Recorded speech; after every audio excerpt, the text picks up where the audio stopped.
Campanha Lions Club. Apoio Acerte.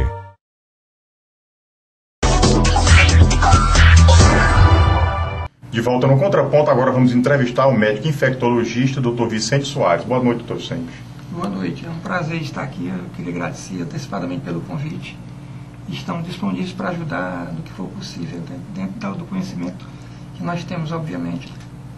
Nós aqui agradecemos a sua presença aqui no Contraponto. Doutor Vicente, você é médico infectologista, né? Moramos num país, vivemos num país de terceiro mundo. Tropical, né? Extremamente difícil, carente. Cheio de doenças infecto-contagiosas. Eu queria que você falasse aqui para o assinante, já que estamos numa quadra, né, super invernosa, acima das expectativas, quais são as enfermidades infecciosas que mais acometem as pessoas, principalmente nessa época do ano?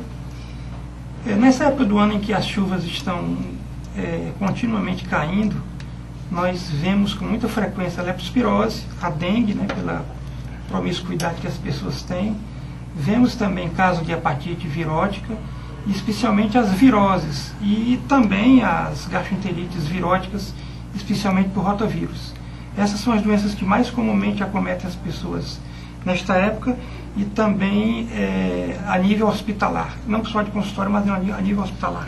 Doutor, desculpe que Alfredo, você fala assim na questão do rotavírus, você ouve muito, meu filho pegou uma virose com rotavírus. O que vem a ser o rotavírus? O rotavírus é uma doença que acomete muito frequentemente os lactentes, as crianças de tenra idade, mas pode acometer adultos também, especialmente nessa época de chuva, em que ocorre a transição do calor para o tempo frio, a chuva, né?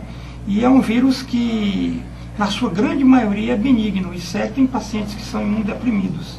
Costuma acarretar diarreia, a diarreia profusa do tipo aquoso, febre, mas o que chama a atenção é o bom estado geral. É o paciente que não tem diarreia com sangue, nem com muco, que é aquilo que nós chamamos de catarro, né, nas fezes, cólicas, e o doente se apresenta de uma maneira geral com um bom estado geral.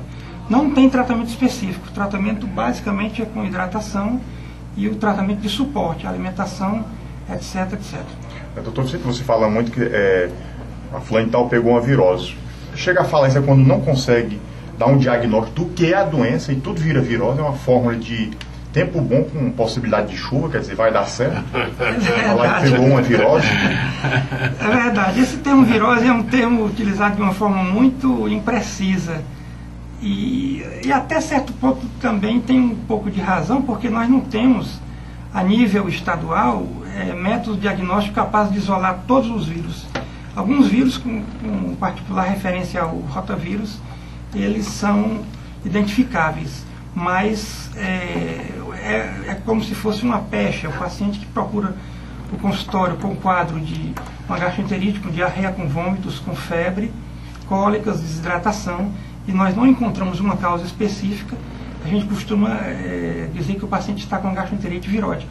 Por outro lado, o indivíduo que apresenta-se com um quadro respiratório, em que você não consegue identificar uma causa precisa, costuma-se dizer que o paciente está com virose.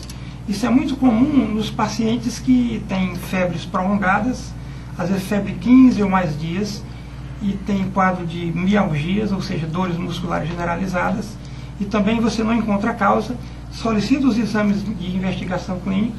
Quando o paciente volta para o consultório, ele não tem mais febre. E aí o doente pergunta: doutor, o que é que eu tive? E a gente costuma dizer para o paciente que ele teve realmente uma virose, que ficou como diagnóstico retrospectivo, mas não confirmado.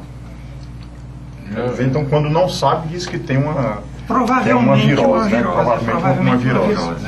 Doutor, a sua pasta, vamos dizer, infectologia, trata de questões como a dengue, da hepatite, AIDS. Eu estava anotando aqui leptospirose,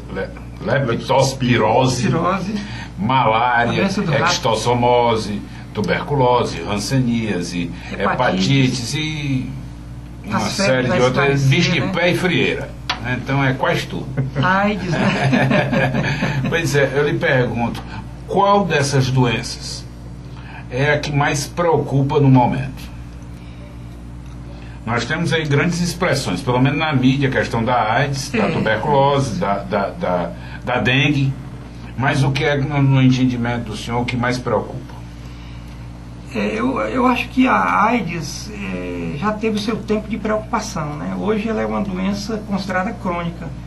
Eu cheguei a atravessar uma época em que não havia nenhum medicamento disponível para tratar os pacientes com AIDS. E era uma grande preocupação, porque o paciente, ao ser diagnosticado com AIDS, ele recebeu uma atestado sentença de morte. Né? Nessa época, era aproximadamente 6 a 8 meses de vida o tempo estimado que o paciente vinha sobreviver, porque não tinha acesso às medicações, até mesmo porque elas não existiam. Né? Então hoje, como a AIDS é uma doença crônica, ela deixou de ser uma preocupação, até mesmo porque o governo federal disponibiliza para aquela pessoa que está portadora do vírus da AIDS a medicação de forma gratuita, porque se ele fosse realmente adquirir, seria praticamente inexequível, porque o custo seria muito alto. Eu peguei também uma época em que o tratamento da AIDS a nível mensal custava em torno de $2.000, ou seja, não era praticamente proibitivo. A grande parte da população que era acometida. Mesmo as pessoas mais abastadas tinham dificuldades de adquirir a medicação. Mas eu acho que hoje a doença que mais preocupa a nível local e em termos também de tempo é a dengue. Né? Nós temos, hoje eu estava vendo na televisão um rapaz que faleceu com 23 anos em casa de dengue hemorrágico. Então eu acho que a qualquer luxo do momento, a doença que mais preocupa as autoridades sanitárias é realmente a dengue, porque existe uma grande dificuldade de controlar, por vários e vários motivos, essa enfermidade, e também tende a crescer os níveis estatísticos em termos de prevalência. E existe também hoje algumas doenças que se tornam preocupantes entre nós, como a leptospirose, né, nessas épocas de chuva, né? Existe também as hepatites viróticas. A leptospirose é fruto da urina do rato, é aquela história? Isso. É uma doença que é transmissível pela urina do rato, né? Principalmente pela urina do rato. Mas parece que aparentemente até agora não apareceu com tanta frequência, com tanta veemência como está aparecendo a dengue.